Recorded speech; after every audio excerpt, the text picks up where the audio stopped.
Welcome to Channel 17, the Town of Colonie Government Channel.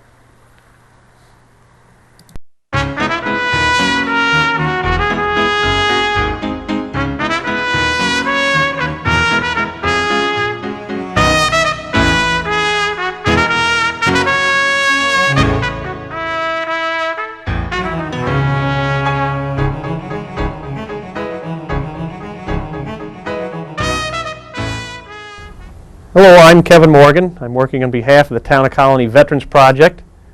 Today is October 26th, 2006, and we are at the William K. Sanford Library in the Town of Colonie. This morning we're joined with Mr. Walter Guenther, a Town of Colonie veteran who served in the Wehrmacht, in the German Army during World War II. Mr. Guenther will share his wartime experiences with us. I want to thank Mr. Guenther for joining us this morning. Mr. Guenther, how are you? Good. Very good. Mr. Guenther, you were in the service for the German Army, I understand. Yes. Mm-hmm. The Wehrmacht? Yes. How did you come to join the German Army? How did that process take place? Well, I had studied as a young man 2 years at the university in Berlin when the war broke out, and I was immediately a soldier the first day of the war. It was the basic training, and then I was sent to the bunkers on the Rhine, and the so-called Siegfried Line, Upper Rhine, near Strasbourg, Alsace. So Alsace-Lorraine? Alsace-Lorraine. Now, nothing happened there. What month and year would that have been? That was early 1940. Yeah. So after the basic training. Okay. And what was your task, or what was your assignment on the Siegfried Line? I was just in charge of a little bunker, hardly larger than this room here. Directly on the Rhine River. What was the concern at the time? What was the threat? The threat? It was practically, the French call it the silly war, or drôle de guerre. Yeah, nothing happened. They didn't shoot at us. We didn't shoot at them. We saw their bunker on the other side of the Rhine River, and they looked at us. And we even made one little sign, why can't we be friends in French? So they probably read it, and no reaction, of course. So it was totally a quiet period of the war. How long were you in that area? Up till May 1940, when we were alarmed and towards Luxembourg, and at first we were reserve unit near the French border at Sedan, and the first action took place on places of the First World War, near Reims, Reims, battlefield. We saw still old bunkers there. It was a frightening experience because the French artillery knew exactly where the weak spots were in their spots. So, but only one person, I think, was killed. One soldier was killed. Nothing happened. But a very unpleasant feeling. You never know, are they going to attack us? Or are we going to attack them? But there wasn't a ground assault at that time? There was nothing, no. What was your unit's number at that point? Do you recall? The 50th Infantry Division. I see. 50th, yeah. I was there till 1941, till Russia. And you were an infantryman yourself? Infantryman, yeah. I was a sergeant. How would you rate your training? Oh, very basic, how to handle a machine gun, a so-called machine gun 34. It was very good, air cooled, and only very wasteful in regard to ammunition, right? And 10 bullets were gone. A very rapid rate of fire. Very rapid, yeah. But it was very good, it was very light, easy to handle. And then I had later machine pistol, and then when I was an officer, I had a handgun, a Mauser, or also like my first name, Walter. And I was so mad after I was wounded the third time. Somebody had stolen my handgun, and I could never replace it. It was the end of the war. After the activity with the French artillery, Yeah. where did the service take you? They take us towards the Marne River, and that was the first bloodshed. About 6 people were killed, about 12 were wounded, because the French had dug in on the other side of the river. There was a hill, and there were sharpshooters, and then to cross a river during the night, and the artillery shot there every 2-3 minutes. So we had to space it and look very carefully, in between the shots, fast over the river. And there were fortifications, but they were empty, because the German army had already broken through the French line in a different area, not where we were, but it was chaos on the French side. So that was your first taste of, then close there was combat. hardly any resistance, up to the center of France, to the Loire River. Yeah. All right, and then did you serve more as an occupying force in France at No, that time? no. We were sent back for a very short time to Silesia in November 1940, and from there to Romania.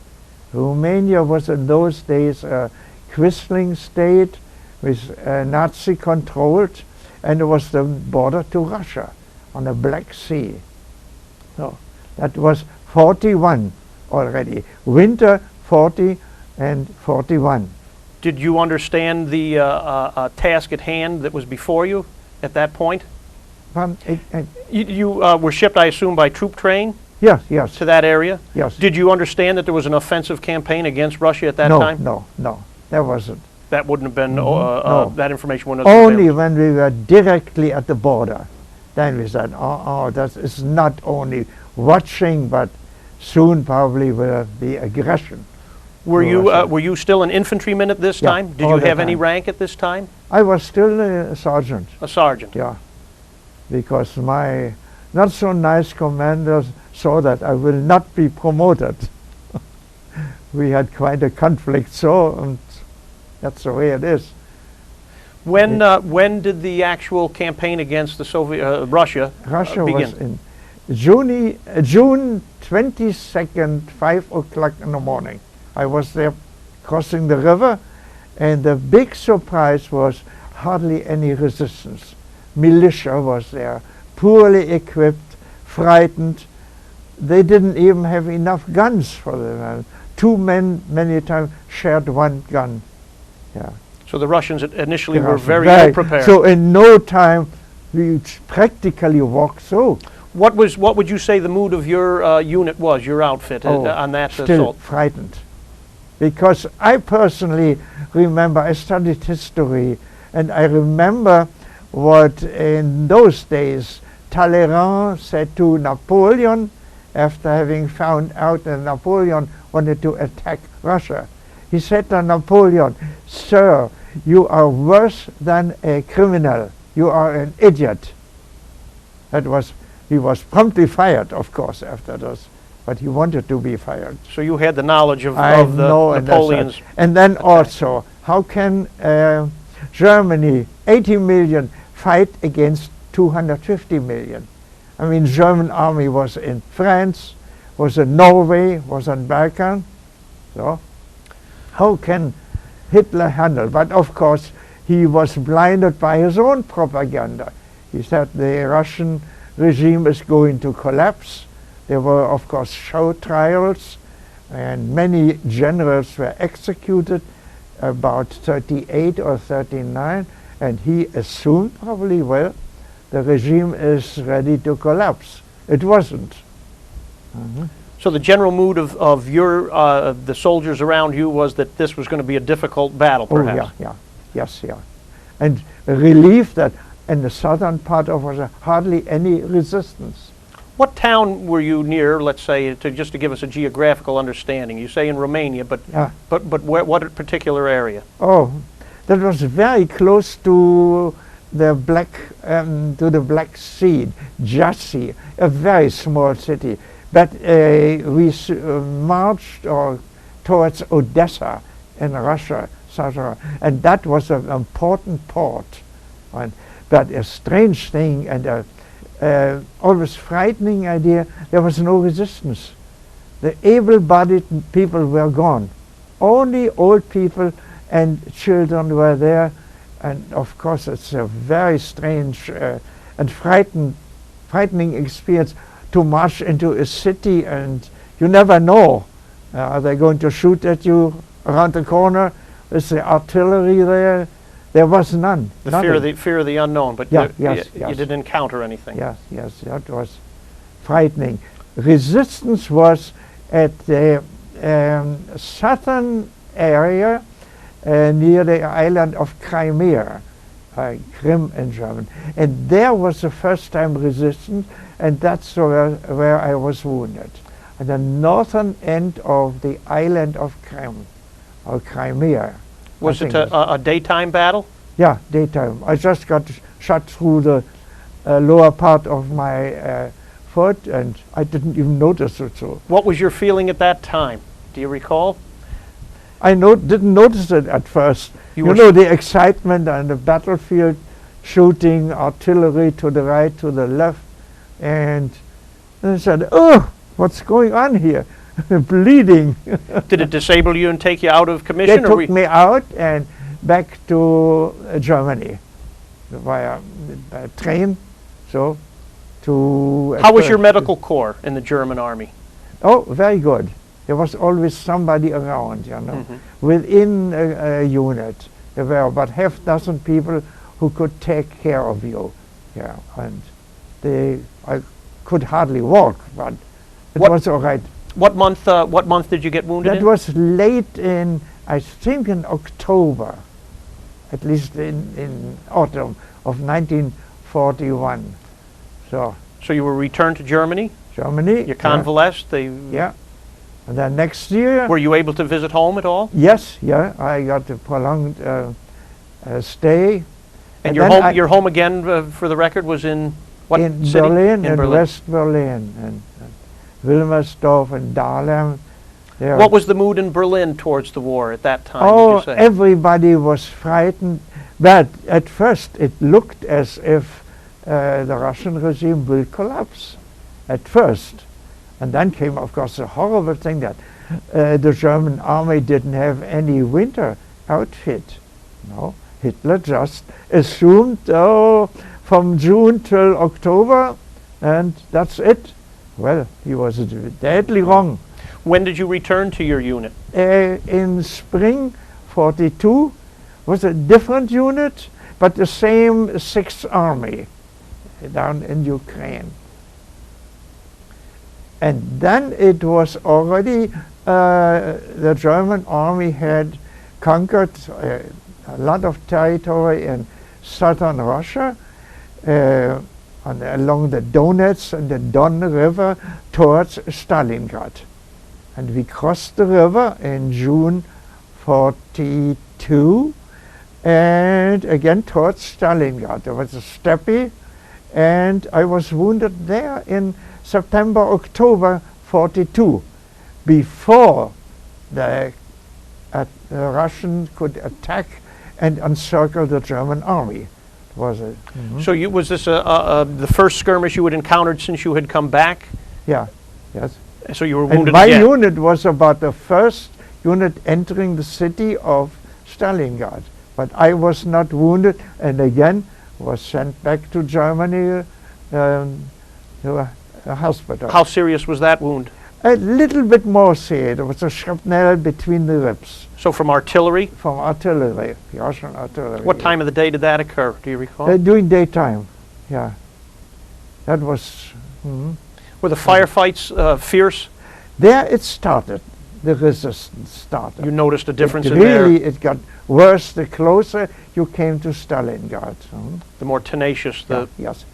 And of resistance. course, the Russians knew very well there was weak links between German army units, means Romanian and Italian units, and they promptly attacked the Italian, and the Romanian unit broke through the lines and encircled the Germans in the city of Stalingrad. So at this point, there And were, that was there were conscriptions. after I was wounded. All right. Yeah. So there were conscripted armies of different origins, yeah, ethnic yes. origins, Yeah, they were volunteers. Yeah, and the Russians there was also worked against that there was weakness. even a Spanish unit, volunteers. Did you have much interaction with those units? No, only once during the retreat with the Hungarian units. They were very good. Yeah. All right. So you were wounded again as you Yeah. approached Stalingrad. Yeah, west of Stalingrad, the so-called Kalmyk steppe. In the fall of In the '42, fall of 42. and you were evacuated again back to Again Germany. back to Germany, and And what occurred in the period while you were gone? The fighting was still the fierce? fighting was very serious. The first disaster in German history. First time a field marshal surrendered. They were supposed never to surrender. No, you rather take your own life. So And what field marshal was that? that Von Paulus? was Paulus. Yes, yes. And he wanted to break out. There was a opportunity. He could have done it, but Hitler forbade it. So, and he was also, we called him sometimes Hitler's poodle, because he never questioned any order. So that was the feeling at the time, and your personal feeling towards Yeah. Von Paulus was Yeah, that he yeah. was subservient to Yeah, he was very much disliked by Dis- the troops. by the troops. And 90,000 German soldiers surrendered in January '43. 6,000 of them came back. Yeah. Before that, already about 200,000 were killed. So it was a big disaster. And it was the first time that everybody in Germany said, oh, it's the beginning of the end. There was that recognition. Were you spared, do you feel, because of your second wound? Were you out of some of the worst fighting that may have... Yeah, yes, yeah. I was very lucky in that respect, yeah. When did you rejoin? When did you come back? That was in early 1943. And Was the siege of the Stalingrad still? relief was we were not sent to Russia immediately, but to France to rebuild the Sixth Army. And that's where we heard a story, and that's why I noticed that 6 people out of the company came back. What was your original company strength? How many men were? About 180, 200 people. So out of that number, 6 only 6 came survived back, from the yeah, Russian front. Yeah, maybe more survived. Somebody who was more severely wounded. They may have survived, so that I don't know. But it was, everybody felt things don't run the right way. At first, Germany ran out of manpower. In 1943, children aged 16 to 18 came and filled up their lost manpower. They were all frightened. They heard about Stalingrad and the disaster. Now we were in France, and well, get involved in the black market, eat and drink as much as you can, because soon or later you will be sent to hell, to Russia. And a feeling like, you're being like cattle sent to the slaughterhouse. What was your Russia. responsibilities? Were you a sergeant still at this point? I was already first sergeant. I was in charge of about 50 people instead of 20. So And the recruits that you were getting were younger and younger? young, they were 16 and 18. And you knew at that point... I felt like like a father to the children. Yeah, they were tried. I remember even one always cried. Yeah, he was so scared, and he didn't even see any battlefield and any action. Yeah, So it was a panic really before sending back to Russia. So you retrained and regrouped in France Yeah. in '43. Retraining, maneuvers, and so on. And But still the feeling was somber. yeah, yes, yeah. Everybody felt. And you could not say that, because in the meantime, after Stalingrad, Hitler turned against his own people, copying the Russian commissar system. I mean, political officer. If somebody made a critical remark, even sang a song from the Weimar Republic, you were put into so-called punish unit, means to pick up mines in no man's land without a weapon, with only your bayonet. That So means in great danger to your own life.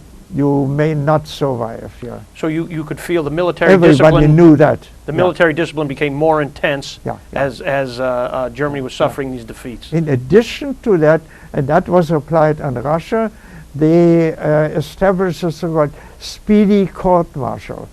You were found, let's say, 2 miles away from the unit, and you couldn't prove, and by a written statement of your commanding officers, you were shot. So Do you know of any of this discipline that took place in your I own unit? only know one of my best friends who used to sing the song from Bert Brecht, Mac the Knife in German.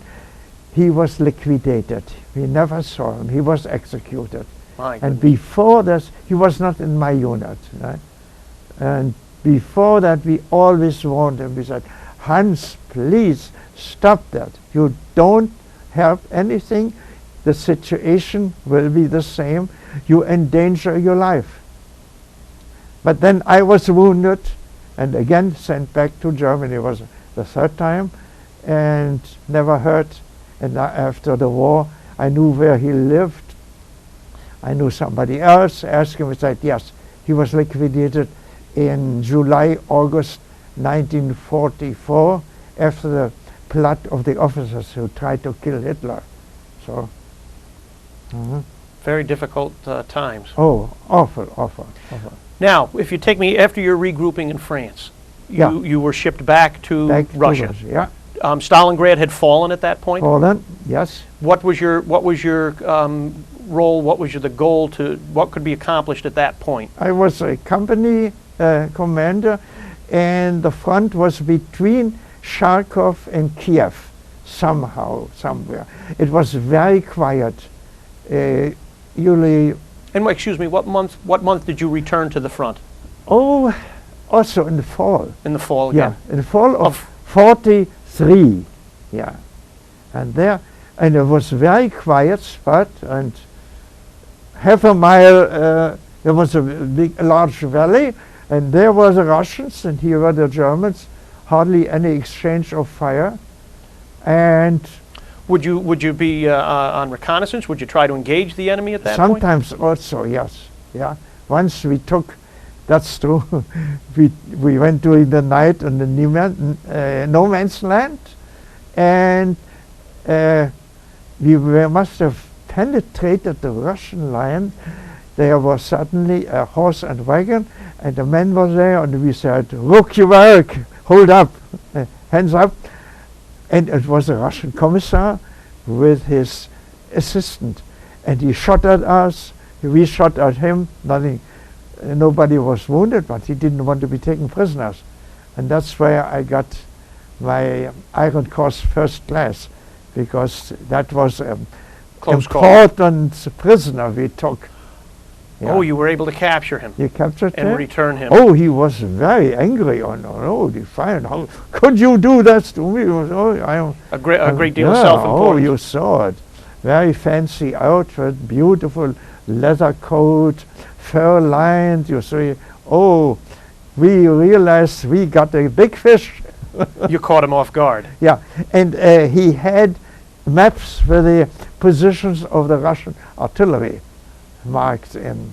So that was Important. quite important. And for that action, you received the Iron Cross. Yeah, first class. The second class I already had received in France.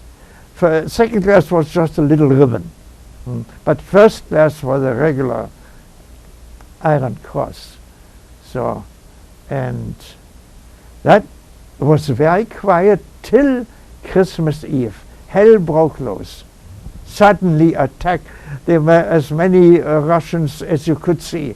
And here the Germans were only here, people in the foxhole, and then 10 feet away and 50 feet stretched out. They broke in no time through our line. What time of the day did that occur? That was December 24th, during the night. Yeah. Which I imagine And in intensified. no time we ran out of ammunition. So what do? You run away.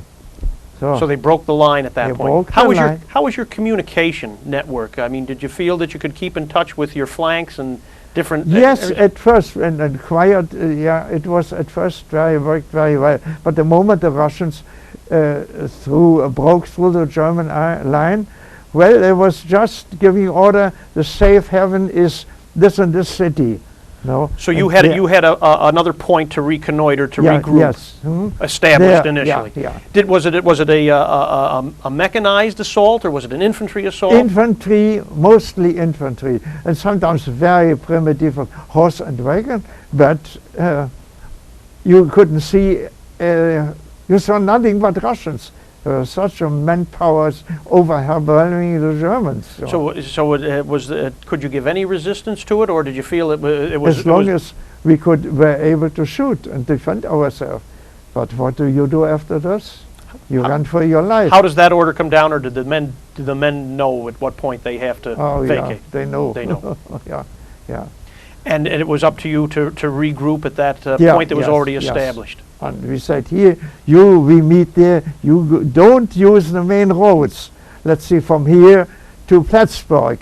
Don't ever use the throughway or Route 9. So our littles go at first and check if the village is not yet occupied by Russians. And we were in the back of the front. So it very, very... How at that point, if you lost your group cohesion, Yeah. how did people We did- fend for themselves? How did you eat? How did you? You sneak through the Russian line. Sometimes you hear the sound of the Russian machine gun was totally different to the sound of the German. So you avoid this very well. There was one horrible experience I never forget. Also, children, practically soldiers, German soldiers, were apparently surrounded by Russian cavalry, and they had apparently started a fire to keep warm, but that alerted the Russian cavalry, and they were beheaded, and about 20-30 people there. And the worst thing was her nose was cut off and the ears were cut off, and then they were beheaded. You saw it. And to see that, It was very and then you disturbing. saw it's not going to wait for me. And I knew also, I was an officer in the meantime, that the Russians don't take officers like they shoot them right away.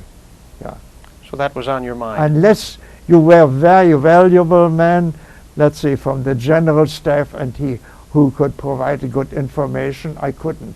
So it's You were in a no-win a situation. very bad situation, you know, the last bullet for myself. It's easy to say, but hard to do. So I was never But in that. you had mentally prepared yourself to Yes, not yeah. be captured. Yeah. That's how difficult. And the Russians killed everybody who was unable to walk.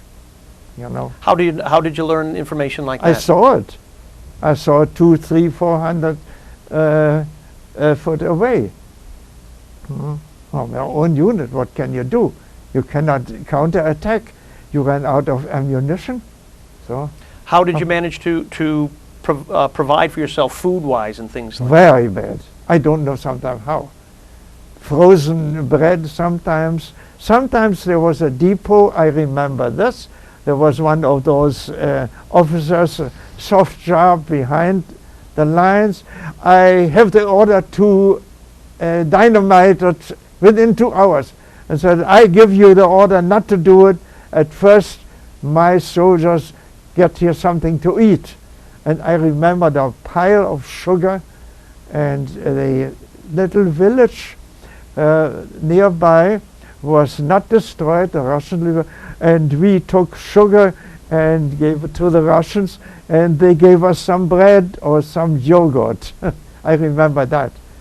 And then, well, A small act of better kindness. keep moving western direction. You never know when the armored division of Russia may appear, may not, may tanks come. So we were very lucky in that. But frequently we were surrounded also. Once in a small city, and the German Tiger saved us about after 3-4 days. When you say A a kind German, of a German Tiger, you counterattack. mean, of course, the tank. The tank, yes, yeah. And that gave you And that, support yeah. to And withdraw. then back towards the Polish-Russian border.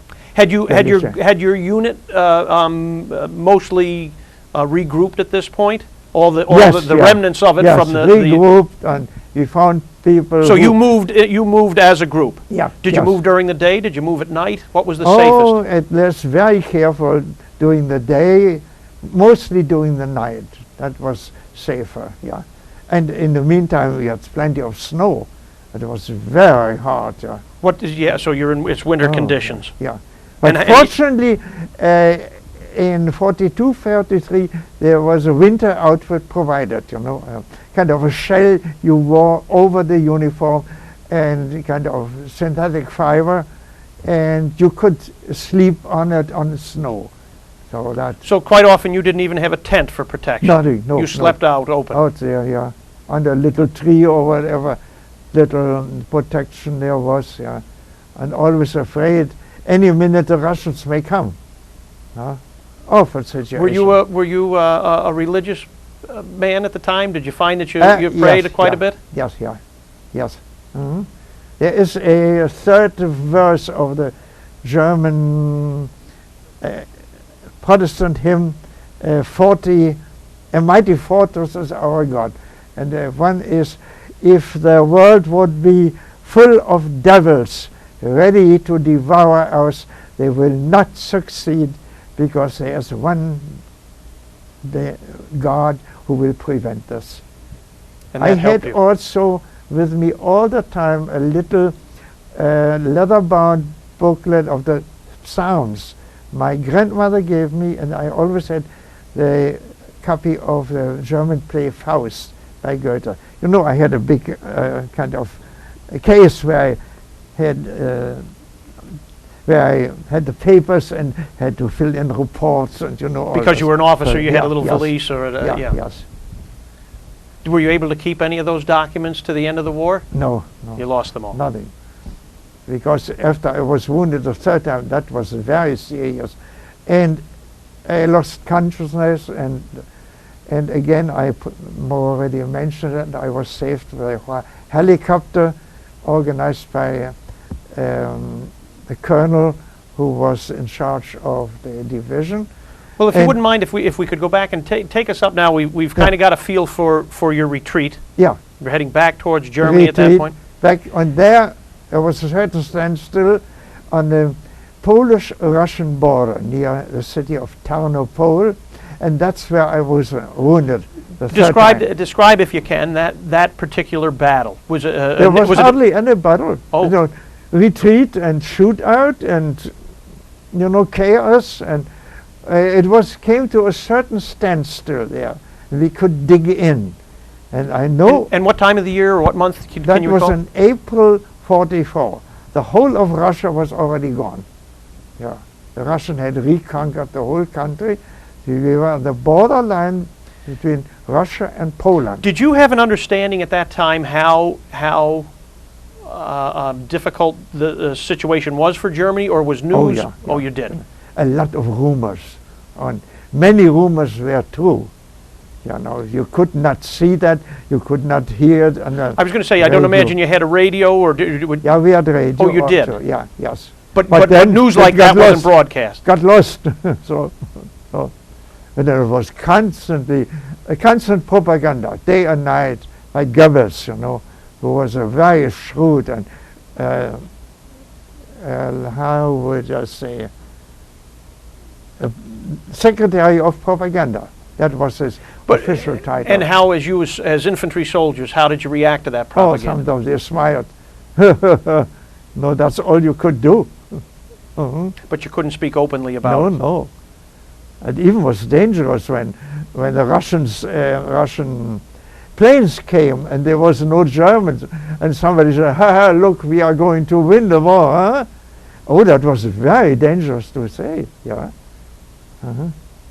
So you could not, and there was always that propaganda from Goebbels, initiated by Goebbels, that if you turn somebody in, you are a good patriot. Mhm. So you will be promoted because you are a good Nazi, and the other are defeatist and pacifists and whatever they were labeled. Yeah. Did you find men like that I suspected some in my own company, yeah.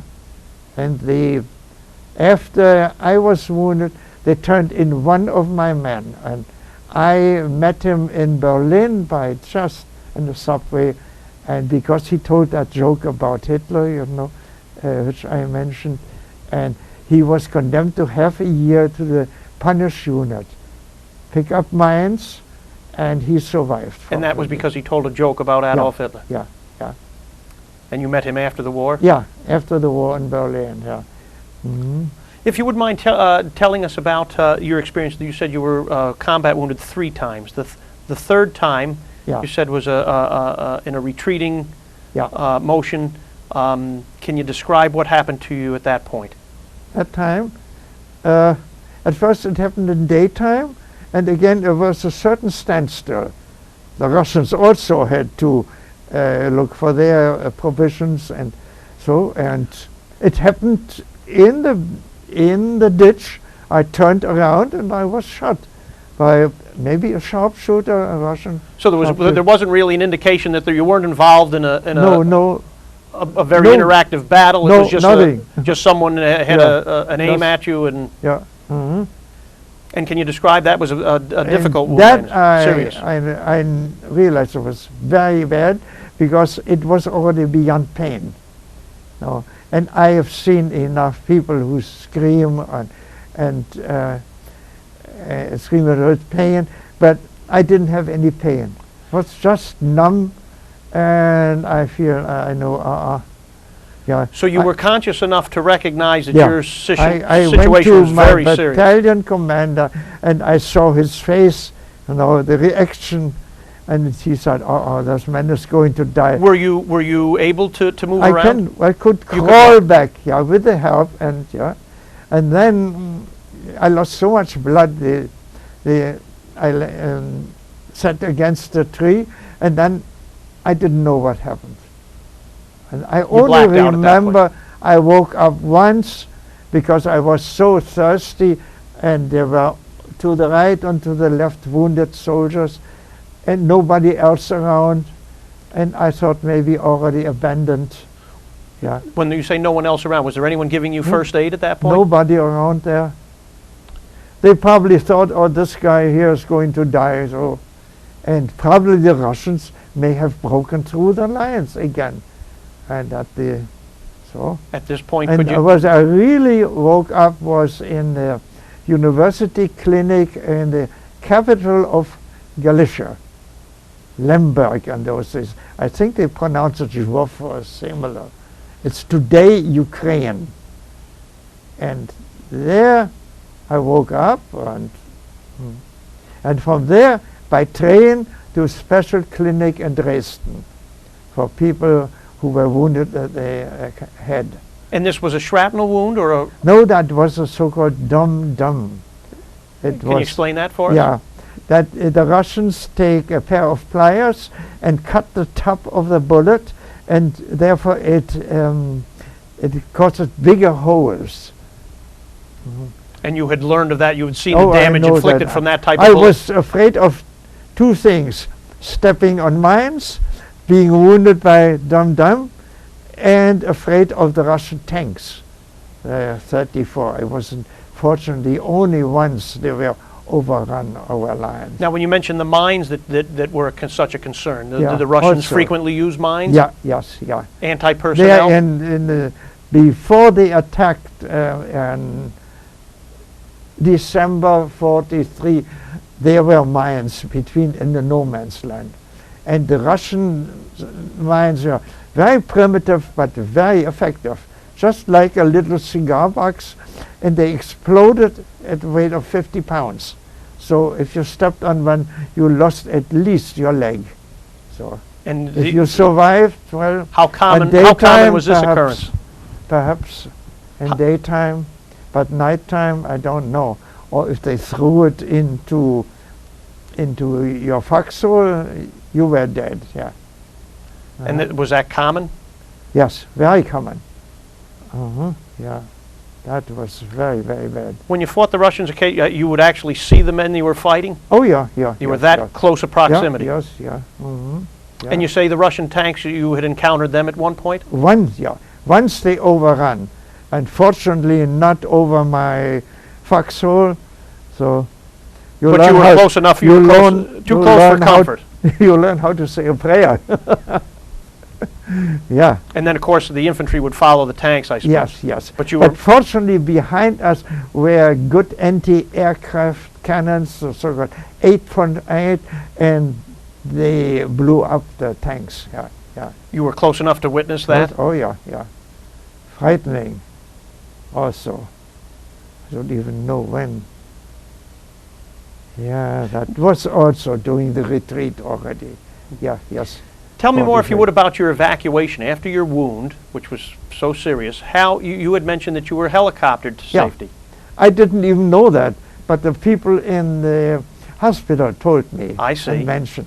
And then somehow later in Germany, in the battalion, I was returning to, one of the lieutenants told me that.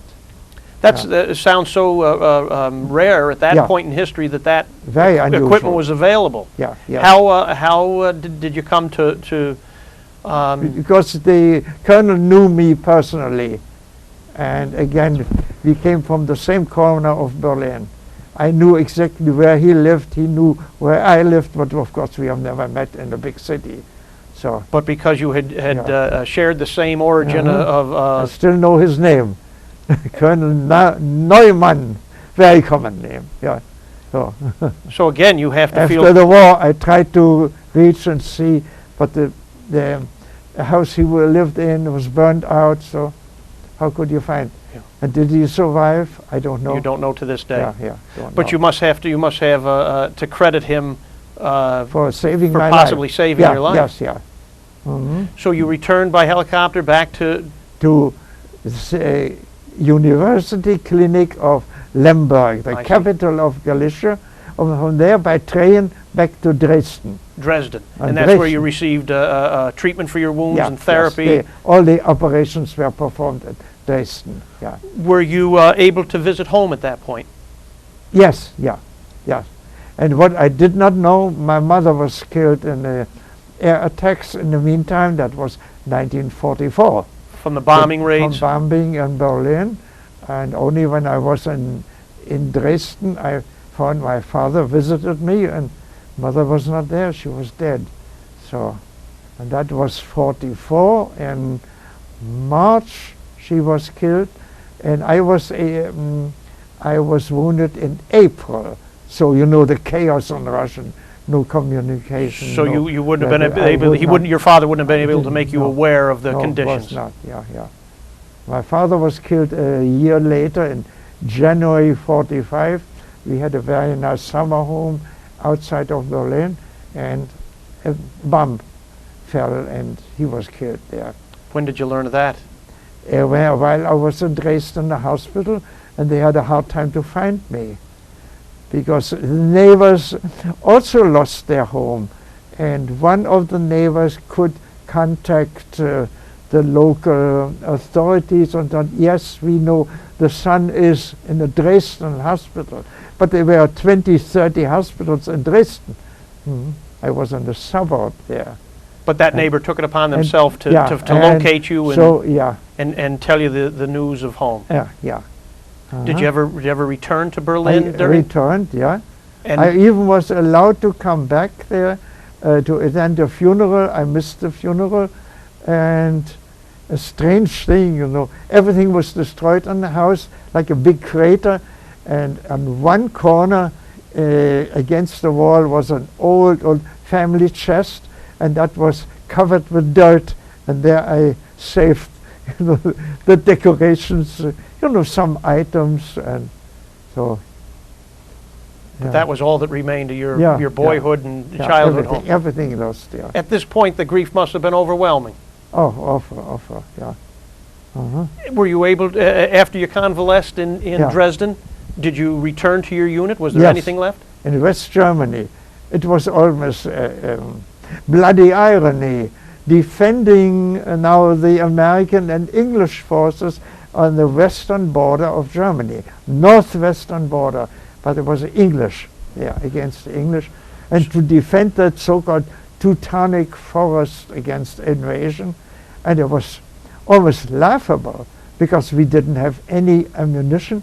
Let's see, 10 Belgian rifles, 5 French, 5 Dutch, and no ammunition to go with. And then we were up in the hills. And Were you still considered part of the 6th Army at this point? I don't know. Maybe, yes. I guess so, yeah. But there was no more activity on the Eastern Front? No, no. You were moved to the Western Front? Yeah. Because the Russians were already at the gate of Germany. The eastern part, they had already conquered whole Poland and eastern Prussia too. And they were in Silesia, so eastern parts of Germany were already taken by the Russians in winter 44-45. So Probably your assignment at this point, again, was fortuitous in that saved my life again. Yeah. And again, we saw the English coming, so to the right and to the left, so we said we are surrounded. Now was I this gave an order. before Christmas or after Christmas? That was already in March, April 45. So you were in you were in the Teutonic Forest from early winter 44. From Dresden to Teutonic Forest, and taking over a company, and I gave the order not to shoot. What was your rank at this time? First lieutenant. You were first lieutenant? Yeah.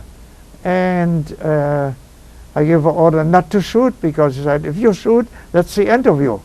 You are surrounded. Okay, they shoot back, so, all right. Everybody understood. And then we saw to the right and to the left English units, and they said, so, okay, the war's over, go home. And in 10 minutes, nobody was there anymore. Everybody ran away. Did you raise a white flag, or how did you communicate nothing. To the English that you weren't interested I didn't communicate English at all. Yeah, just walking and running in the Teutonic Forest. So you stayed in I one only place? told them, be very, very careful. Watch the German SS is between the lines, and if they catch you, they shoot you right away. You told this Because to your as a men? deserter. So from mouth to mouth, so I thought, be careful. So The English at that point allowed you to lay down what arms you had? they didn't even see me. They didn't even see you, so you just... I was in the forest in the middle. And then the big problem, where to go now. I see it's the end. How did it get communicated to you that the war was over? How did you know? I mean, you saw the English, but how? Yeah, but you saw the civilians. Told I see. us, yeah. And then they said, oh, Hitler committed suicide, yeah. And that was Did that surprise you? first. No, it didn't surprise me, because said I was quite convinced that he was not willing to be taken prisoner and taken to Russia. And he committed suicide. But for the longest time, the people, even in Berlin, didn't know where Hitler was. He used to be in East Prussia and far away from Berlin, and suddenly East Prussia was attacked and surrounded. He had to leave for Berlin. Berlin was already flames. And what was then? I was not in Berlin. I was then in Dresden, and then Teutonic Forest. And then the problem after the war, where to go. Certainly not to Berlin, which was conquered by the Russians, and every able-bodied man was sent to Siberia, as slaves. So I found a fellow officer, and he said, we are going to back to my home that may have survived, but if not, my parents live there and my in-laws, come with me.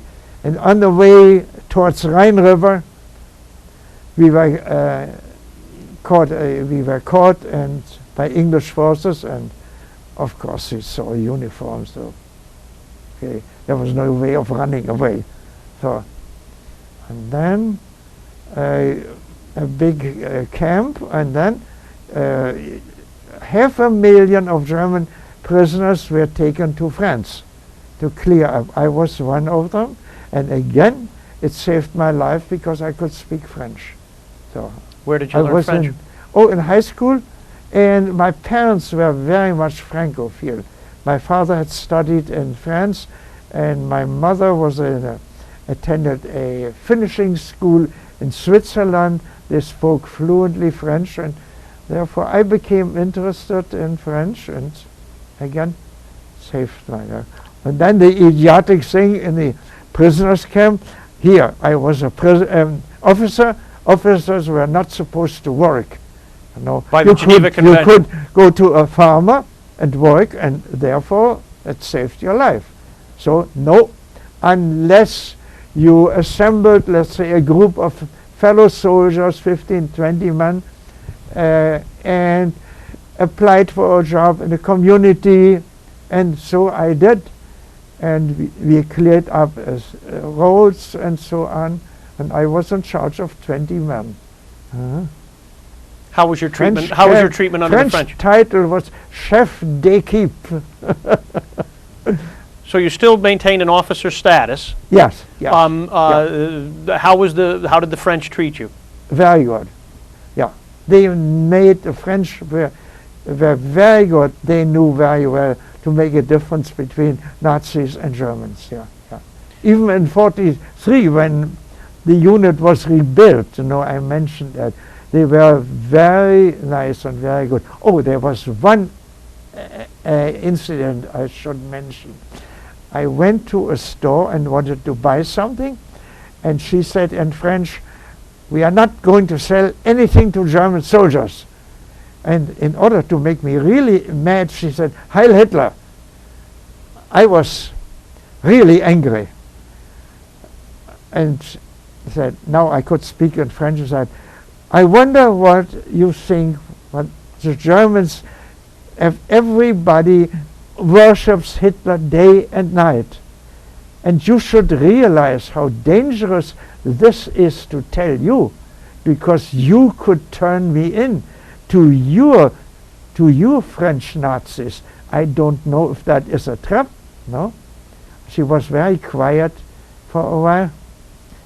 And then she said, "Yes, I think you are right. One should never generalize in life." And it's in French, on ne devrait jamais généraliser. And that is one of the slogans I taught my French students here in Albany. You never generalize. Wasn't that nice? It's very good. Good sentiment. Never saw her again, but it was quite an experience. Yeah. Yes. So how long were you, let's say, was the term a prisoner of the French? Prisoner, yeah. And almost 2 years, to 1947, then back to Berlin. Yeah, where to go? I had an aunt. I didn't like her very much, but the house was semi-destroyed, so I had a little room, of course. The windows, the glass was broken in the windows, and she only came, "Oh, how happy we are, we finally have running water again." So, and then from there I taught French and German history, and the schools were half destroyed, and again American Quakers provided lunch, and really that kept us almost alive. Fascinating. And when did you come to the United States? Oh, in 1951. Now I had an older brother who emigrated and was in Albany. He was a lawyer with the Court of Appeals, and he sponsored me. But it took some years to wait, because at first the war brides were allowed to emigrate. And then, I don't know, parents to the son or son to the parents, and I was only brother to brother, so I was in the last row. I had to wait. So, and then I came to Albany. And what did you do for employment here? In Albany, at first, I worked at first in a hotel. In the meantime, my brother said, with a German diploma, you won't find a job. Learn a trade. And I learned upholstering, and I worked as an upholsterer in DeWitt Clinton for $2 per hour. It wasn't that bad in those days, yeah. because a little meal in the diner was about 50 cents. So you have to compare what you got for the one cup of coffee, 5 cents. I still remember. Plus, I think it sounds like everything that you went through, you were probably happy to be in a safe area. Oh, yes, yes. But ultimately, didn't you go on to become a language teacher? Yeah, yes. And then... So did you attend university here? Yes. And then there was an opening at Albany Academy for Boys for French and German. I applied and I got the job, although I only had a BA from a German university. But then I applied for scholarship, and I got a master in Middlebury College in French, because I thought, I don't do it in German. It will be easier to find a job. You get French and German. So, and then I went to suburban schools here, and finally Albany High School, or Albany school system. I taught every level, and I developed a level 5, and had wonderful time with very nice students, and they received college credit for it, because they were not allowed to speak in English, or the only French or German, whatever. And you know, among a big school of 2,500 students, there were 50 who were really anxious to learn, and it was very, very pleasant. Compared to, how many years were you in the service, total? Total from 39 to 45, and then 2 years of prisoner of war, 39 to 47. In The difficult best times. years were stolen by Hitler. Yeah. That's ultimately how you that feel. was tough, and to get back. But it looks like you went through an awful lot of adversity, but overcame it, and Yeah. did very well. Did very well in life. Yeah. Well, And I had very, very good students. Yeah, don't complain. Yeah. Only once was quite a nasty fellow who said, about, I don't know. Oh, it was in the class of French, because they knew my wife was French. I had lived in France. I'd studied in France, so they thought I was a Frenchman. And they said, oh, the Germans, they're all no good. Don't ever trust them. And so on. I said, just a minute. You said, all the Germans are no good. Don't ever trust them. Okay, good. Let's turn to a different nation. Let's go to Cuba. Yeah, they're all no good. They're, all no good. Okay, don't trust them. Okay, let's turn to Hungary. They have a communist government. Now they are all no good. And he finally said, no, no. I said, would you kindly apply that to Germans too? He got the message. you should have given him your slogan, not to generalize, as you'd heard long before. Well, Mr. Guenther, I want to thank you for a very fascinating interview about your time in the service in a very a difficult time in the world's history. Well, it ended well, at least. Yes, it sounds as though it did. Yeah, yeah. Thank you. And I'm very, very grateful to living in the United States. Grateful citizen, because people don't know what it means to live in freedom. Yeah, you cannot know unless you lost it, or it means to be hungry. Oh, horrible. Well put. After Berlin, yeah. Thank you. Good. You're welcome.